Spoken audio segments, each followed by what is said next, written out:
The photograph arrived at the Atlanta History Center on a humid Tuesday morning in September 2019. It was tucked inside a water-stained cardboard box with dozens of other items donated from the estate of Mrs. Dorothy Williams, who had passed away at 97. The box sat unopened in the archives for 3 weeks, until graduate intern Marcus Thompson began the usual task of cataloging its contents. Marcus carefully pulled out the photograph, its edges brown and curled from age. The image showed 3 black women posed in a formal studio. A mother sat in an ornate chair with her 2 daughters standing on either side. They all wore their finest dresses, dark and modest, typical of the late 19th century. The photographer's mark at the bottom read, J. Petton Studio, Atlanta, Georgia, 1899. At first glance, it seemed like countless other family portraits from that time. Marcus noted the serious expressions, common when subjects had to stay perfectly still for long exposures. He logged the image in the database, assigned it a catalog number, and prepared to move on to the next item. But something made him pause. Marcus had spent 2 years studying African American history, especially the post-Civil War South. As he held the photograph under the archival lamp, a detail caught his eye and made him hold his breath. The hands. All 3 women held their hands in an unusual way, not relaxed at their sides or folded demurely, but arranged at specific angles, fingers forming precise shapes. The mother's right hand rested on the chair's arm, her thumb, index, and middle fingers extended, while her ring and pinky touched her palm. The daughter on the left held both hands at waist height, palms facing each other but not touching, fingers spread in a careful pattern. The daughter on the right held one hand near her collar, fingers arranged in what looked like an intentional gesture. Marcus took a photo of the image on his phone and zoomed in. The positioning was too deliberate to be random. These weren't just aesthetic poses. There was intention, purpose. A mix of excitement and uncertainty surged through him. After 4 hours comparing the hand positions to historical references, Marcus called Dr. Patricia Hayes, the center's chief historian.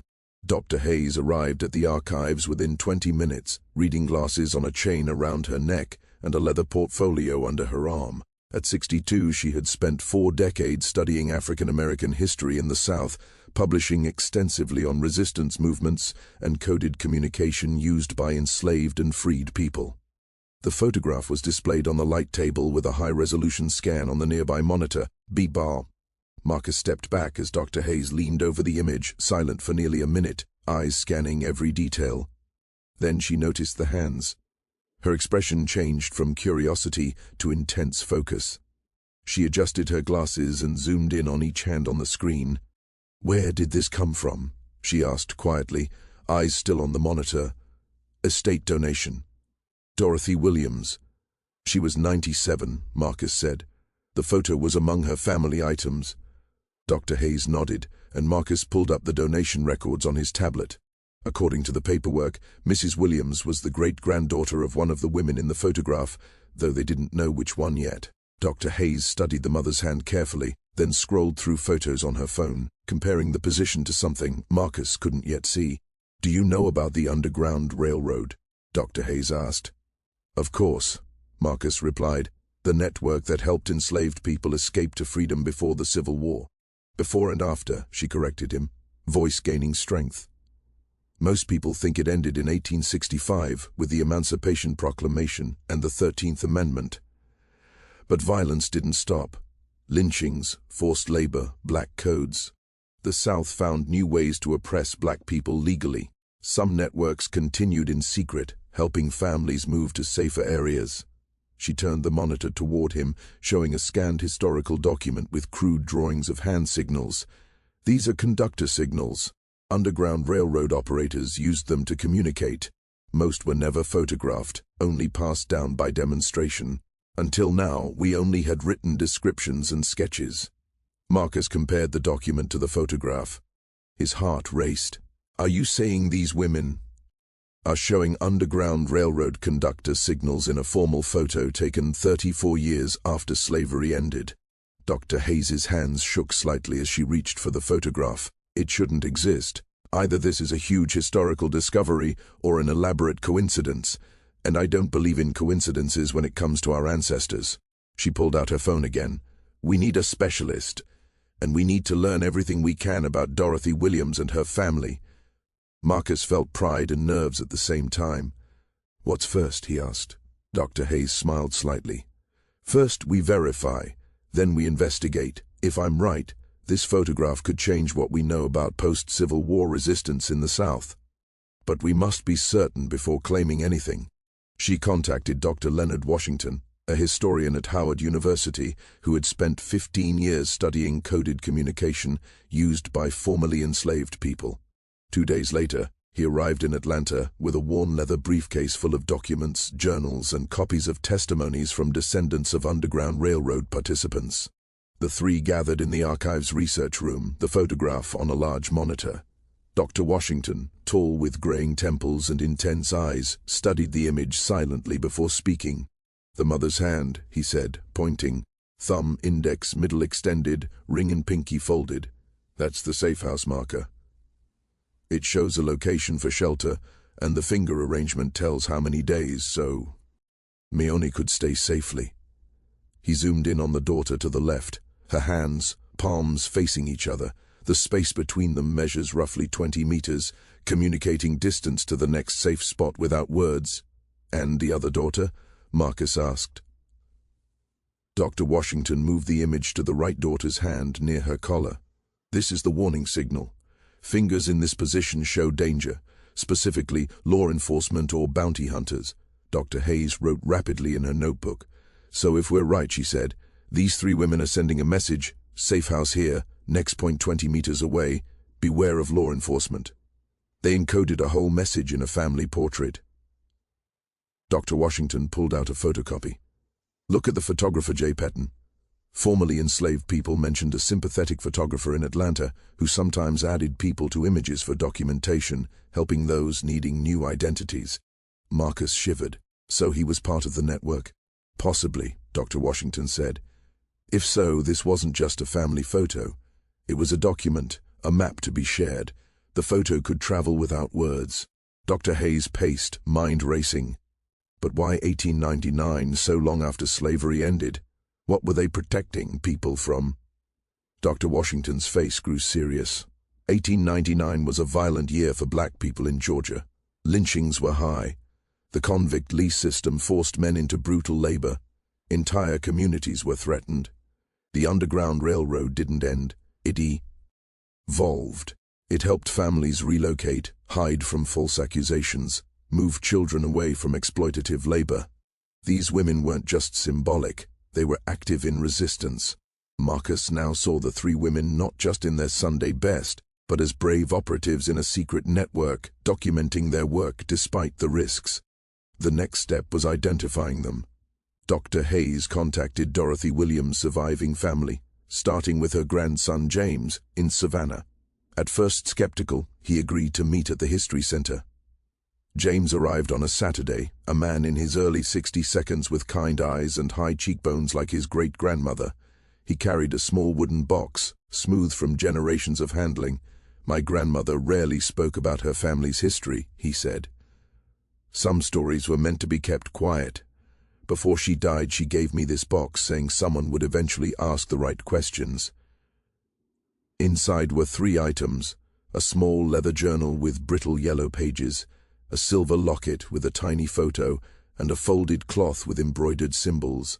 Dr. Hayes opened the journal with gloved hands. The entries dated from 1894 to 1903, elegant but faded. The first page read, "Clara. Clara was my great-great-grandmother," James said, pointing to the woman in the chair. The daughters were Ruth and Esther. They were known locally as healers and midwives, but there was more to their story. Dr. Washington read the journal, eyes widening. The entries were careful and sometimes cryptic, but patterns appeared. Visitors at night, safe journeys, lists of supplies far beyond a family of 3.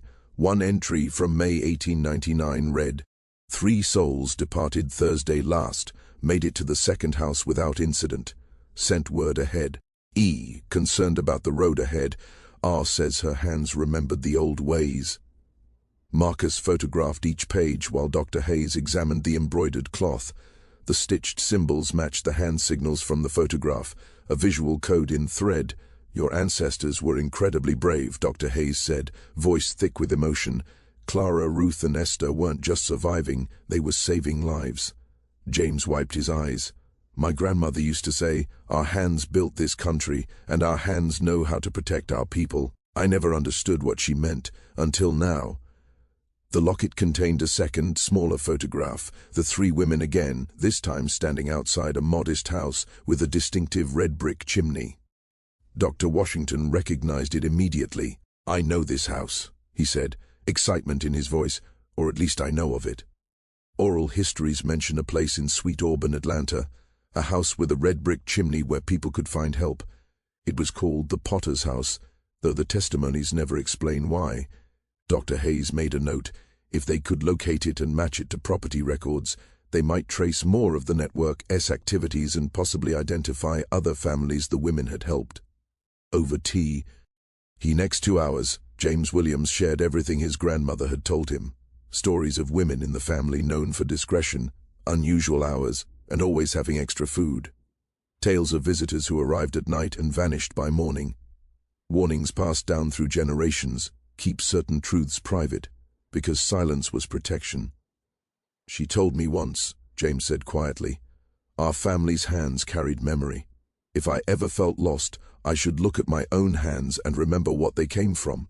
Marcus thought it poetic at the time. Now he realized it had been literal. Dr. Hayes and Marcus spent 3 days combing through property records, city directories, and old maps of Sweet Auburn. The area had been Atlanta's black cultural and business hub in the late 19th and early 20th centuries, but decades of urban development, highway construction, and neglect had erased much of the original landscape. On the 4th day, they found a reference in an 1898 city directory. Mrs. Clara Potter, midwife and herbalist, residing on Howell Street. The address matched the house in the locket photograph. Potter wasn't a nickname for the house. Marcus realized it was Clara's married name, or a name she had taken for protection. That afternoon they drove to what remained of Howell Street. Most original buildings had been replaced or demolished, leaving only empty lots overgrown with vegetation. At the end of a side street, behind a chain-link fence tangled in kudzu, they found it, a small, deteriorating house with its distinctive red brick chimney, partially collapsed, but unmistakable. Dr. Hayes felt tears prick her eyes. It had survived. Gaining access to the property took 2 weeks of permits and paperwork. When they finally entered with structural engineers, the house was in ruin. The roof had partially collapsed, water had destroyed much of the interior, and decades of abandonment had left debris everywhere. Beneath a collapsed section of the kitchen floor, Marcus discovered something extraordinary, a hidden cellar. Small, no more than 8 feet square, with brick walls and a dirt floor. Along one wall, carved into the bricks, were the same symbols embroidered on the cloth in James Williams' box. On the opposite wall, carved more roughly, were dozens of names, some with dates beside them. Dr. Washington photographed each carefully. "These are the people they helped," he whispered, "a record of everyone who came here seeking safety." Among the names were familiar family names in Atlanta's black community: the Johnsons, Crawfords, Washingtons. People whose descendants were still living, unaware their ancestors had been saved by 3 women whose names had been erased from official history. Near the bottom of the wall, in neater script, was an inscription: "We who were hidden here honor those who hid us. The hands that guided us will never be forgotten." 1899 to 1903. Dr. Hayes traced her gloved fingers over the words. The house was more than a shelter. "Ah," she said, "it's a monument, a testimony carved in brick and hidden from those who would destroy it. We need to preserve this, every name, every symbol. This cellar is a historical document as important as any archive." Over the following weeks, they documented every detail before structural decay made parts inaccessible. They cross-referenced the names with census records, church registries, and death certificates, gradually mapping the scope of Clara, Ruth, and Esther's network. The names represented people from across Georgia and neighboring states: men fleeing false accusations, women escaping abusive labor contracts, children whose parents had been imprisoned under the convict lease system. In 4 years, the women helped over 200 people. all while maintaining their public identities as unremarkable members of the community. The broader picture emerged. Clara, Ruth, and Esther were part of a sophisticated network across the South, connecting safe houses, trusted allies, and sympathetic operators. Scholars from other universities contributed findings. Ruth had been a deacon, Esther a seamstress, and Clara a midwife, each occupation granting mobility and cover. The journal revealed more. Delivered a healthy child often meant someone had safely reached the next point. Complications arose signaled danger. One August 1899 entry read, "Difficult delivery last night. Thought we would lose them both. Ease, quick thinking, and our steady hands made the difference. Family of 5 now safe." J.P., Marcus realized the photographer J. Peaton, was mentioned. He wasn't just taking photographs, he was providing forged documents. In the 1890s, a convincing portrait could grant a new identity, freeing someone from warrants or false charges. Peaton's studio burned down in 1904 under suspicious circumstances, and he left Atlanta shortly after, likely because authorities were catching on. Clara, Ruth, and Esther's work extended beyond Atlanta. Dr. Washington traced other safe houses across Georgia, Alabama, and South Carolina. Operators used ordinary professions as cover, establishing code names for routes: River Road to Savannah, Mountain Path north toward Tennessee, Western Trail to Birmingham. Most safe house operators worked briefly, but these women operated continuously from at least 1895 to 1903. 8 years of sustained high-risk activity. James Williams shared more family stories. Clara died in 1904, Ruth in 1911, and Esther in 1923. They lived full lives, he said. They did what they set out to do. Word of the discovery spread quickly. Descendants of those whose names were carved in the cellar came forward. Thomas Crawford, 73, brought a faded letter from 1900 describing his great-grandfather's escape with help from women with gentle hands. Gloria Henderson shared photographs of her grandmother, who had been protected and guided by the women while fleeing Atlanta in 1898. The testimonies revealed Clara, Ruth, and Esther not just as operatives, but as protectors, counselors, and mothers to the vulnerable. They offered emotional support, medical care, guidance, and hope.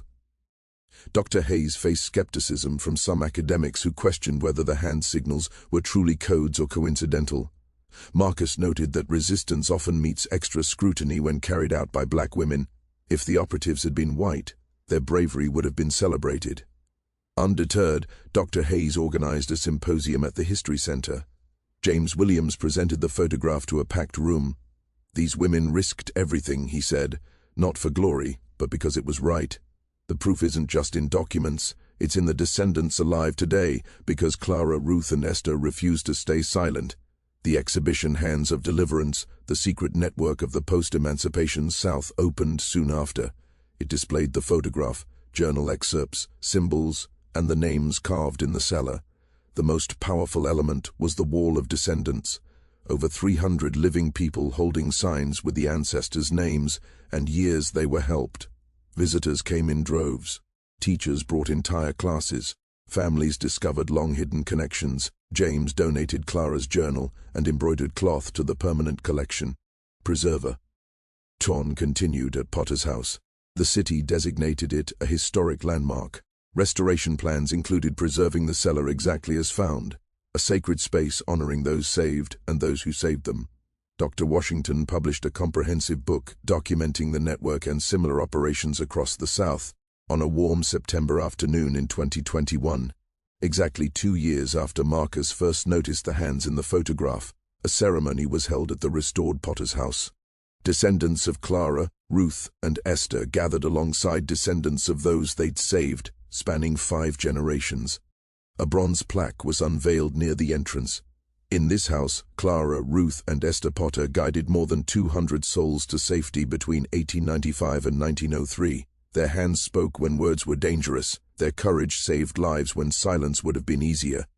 James Williams, standing with his children and grandchildren, said, "My great-great-grandmother and her daughters lived in a time that tried to erase them, but they left clues, signs. They trusted that someday someone would see what they hid in plain sight and tell their story." Marcus, now completing his doctorate on coded resistance in the post-Reconstruction South, reflected, "That Tuesday morning when I saw the photograph, I almost moved on." It makes you wonder how many other stories are waiting in attics, archives, and forgotten boxes, waiting for someone to ask the right questions. Dr. Hayes gave the closing remarks. "This photograph teaches us our ancestors were brilliant, strategic, and brave. They encoded resistance in gestures, symbols, and everyday objects overlooked by authorities, and they trusted that future generations would decode their messages. Clara, Ruth, and Esther knew that when they posed for that photograph in 1899, they were creating proof we existed, we resisted, and we saved lives." The ceremony ended with descendants placing flowers at the base of the plaque, each bloom representing a life saved, a story preserved, a legacy honored. As the sun set over Atlanta, the photograph of 3 women with carefully positioned hands stood as testimony. Resistance takes many forms. Courage wears a quiet face, and the past, when closely examined, reveals truths that transform our understanding of who we are. The hands that once guided people to freedom now guide us to remembrance, ensuring Clara, Ruth, and Esther's story, and the lives they saved, will never be forgotten.